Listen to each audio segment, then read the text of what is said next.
Hey everyone, welcome to Beach Investing. I'm your host, Andrei. We're here with the one that, how are you, Noah? Hey Andrei, how are you? Good. Congratulations on your new purchase here. Thank you. So we're in, what area are we in? Tell our viewers. This is best known as Hillcrest Village, which is the west of Bathurst and St. Clair. Okay. And east of Dufferin and St. Clair. Okay, so you've purchased a single family home here, which is a semi-detached home, and you bought it for $525. And you plan on renovating it completely, gutting it, and making it into a legal duplex, right? Yeah.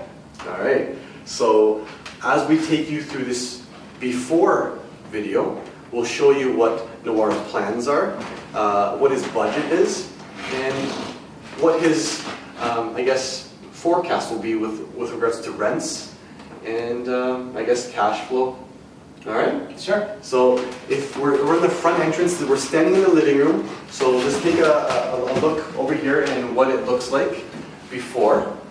And Noir, I guess you can tell the viewers what you plan on doing. So the vision for this space is to create an open concept, modern style type of suite. And then basically what you see here is all these interior walls are going to be opened up. So if you look on this side, these walls here will be opened up completely. This wall will be gone. This wall will be opened up. And each wall will be opened up as well. So the idea is to have window to maximize your sunlight, as well as to create an open concept, bright space for the occupants of this unit. If you turn around a little bit here, I don't know if you can catch this, but basically right now there are stairs that go to the basement. We've sealed off the door, so what we're going to do is we're going to close off the floor and close off this wall to create a powder room with a toilet and a small sink with a door to the dining area. So when people are hosting and entertaining their guests, they do not have to go upstairs and use their private bathroom. As we walk into the kitchen area, so these walls right behind you will be opened up. Right behind the cameraman, we're going to put basically a pantry space for storage. Right in the corner, we're going to put a stackable washer and dryer. Right over here, we're going to put a dishwasher. I'm going to move this up by 2 feet, and I can run the kitchen right across with a sink. As you turn, we'll have a stove and a fridge and a middle island sitting in the kitchen area. So again, it's fully open front to back to create a nice open space to the main floor residence. So Noir, I wanted to actually just talk about a couple of things here. You mentioned you're going to put laundry here. So obviously that's key for the people on the main part of the house will have their own separate laundry, as well as the people in the basement. And to have the powder room, I know you explained to our viewers why you want to have it, but it's also very important to know that you don't want to just throw it, oh, let me put in the powder room just because. You want to understand why you're doing that, right? And it's important who you're going to be renting these houses to, and that's why you're going to be demanding higher rent. So you want to be able to provide them with things that they need and want and are willing to pay a premium for. Is that right? Correct, yeah, and just working with Andrei and my previous experience, the people who this is targeted for, the niche market, is young, professional couple with maybe a single child, maybe 2 kids. So again, they want their private space, they want to have that ability when they're entertaining their friends or family to have a separate bathroom where they can use it and not using their own personal bathroom. And having laundry is very critical. They do not want to share the washer and the dryer with somebody else who lives in this duplex. Okay, so it's a typical 3-bedroom upstairs, and we're not going to show you because it's really just typical 3 bedrooms. But what's the rent that you're anticipating that you'll be getting once the renovation is done for the main unit, not the basement? Sure. So there's a house across 1 street over in much lower condition or finished style, and I know it's rented for $25.35, and the basement is getting $12.35.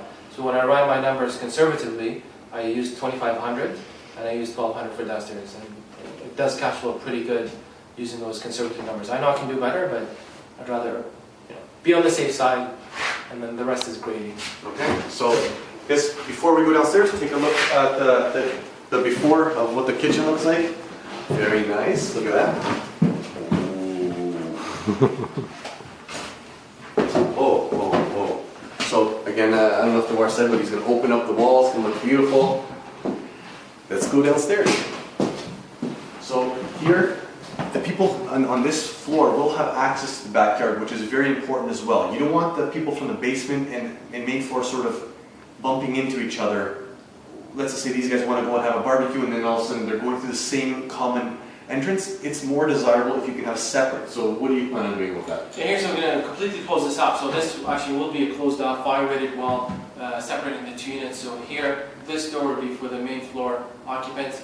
Once I close this off, where you see this window, if you can catch a little bit of it, I'm actually going to open that up and put a door. So this will be the entrance through the backyard for the basement unit. So again, this is completely separate. There's no overlap between the two guys. So let's take you to the basement unit, and I'll explain to you what we're doing down here. Hey, Mr. Cameraman, watch your head.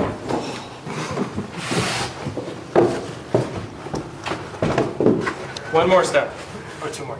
So the idea is, as the tenant comes down, this will be, there's a wall here, this is the front door entrance, and right in this spot we're going to put a stackable washer and dryer. It's going to be boxed in, spray foamed to prevent freezing pipes once I run the plumbing. And as you turn around, I'm bringing down these cinder blocks and opening up this bathroom. So the wall of this bathroom will end right at the window, so we can have enough space to put a shower, a toilet, and a sink. And then on this side, if you can imagine, there's a wall here. On this side of the wall, you'll have the C-shaped kitchen put in. So you'll have your fridge, corner sink, stove, and then turns around with a breakfast bar overlooking the living area. This electric panel will be relocated, moved over on the other side of the breakfast panel. Once I have my legal duplex designation, we'll put two separate meters to separate the two units. So this is bathroom, laundry, L shape with an island kitchen, overlooking an open concept living room. Yep. Right? Then as you come across here, what I'm going to do is, someone didn't pay the bills. What I'm going to do is I'm going to move this furnace over closer to the wall, and then put my 2 feet fire-rated wall for the enclosed utility room. So we'll have a wall here and a wall there contained into the utility room. And as you look behind me, what I'm going to do is actually going to open up this door, and that's the end of the house. On the other side is below the front porch. We're going to open that up by 8 feet. So I'm going to put a steel beam and have an opening that is 8 feet wide. So if you can, here, try to visualize. So imagine this is closed off, and you got a door for the utility room.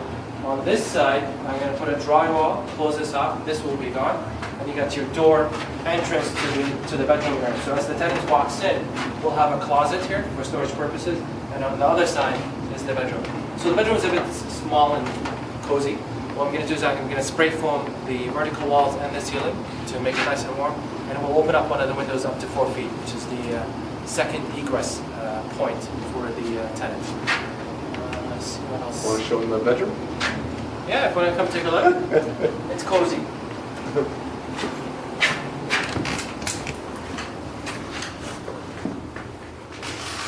That's just the before picture. So if you can imagine here, it's all these gas lines up on the ceiling. All the stuff will be relocated, moved around. It's going to be spray foamed because this is sitting right under the porch. It gets really cold. It is a cold area, and you know, it's going to look a little bit, I'd say, a lot better.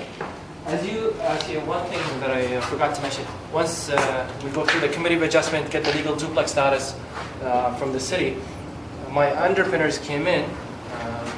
And actually they check basically the concrete slab. So we have about 3 inches, one brick between the concrete slab and top of the footing. So what we're going to do is once we dig out the concrete to put new drains, take out the old clay, put the new PVC for the kitchen, the bathroom, and the laundry, we're going to drop everything here 3 inches. So this area will go 3 inches, the bedroom area will go to 6 inches, and so it'll be nice and level, which will give us more height. So I think we'll end up about 7 feet finished, nice. Which is above requirement. Requirement for new units is 6'8", and we're taking into account, we'll have rock salt fire and sound, we'll have half-inch resilient channel, and then we've got the 5'8" TX drywall sitting right below with integrated smoke and carbon monoxide wired in detector. Okay, so you just gave the viewers a lot of information, and what I want to just emphasize is that Noir has made a lot of plan for this. So the key things to understand is knowing your area, your geographical area, knowing who you're going to be renting to, what they're willing to pay a premium for, and what the value is of the house after you renovate it. Once you kind of understand that, that's a big part of the whole equation. And then to have a team that Noir has to establish to be able to do all the renovations and then help them out in this aspect is huge as well. So Noir is pretty experienced, and he's been able to do this several times before, which is why he kind of knows. He's talking pretty much pretty fast here. So I like to challenge myself. so well done, and we look forward to seeing the progress and eventually the after video. Well, thank you very much. Thanks, Andrei. All right.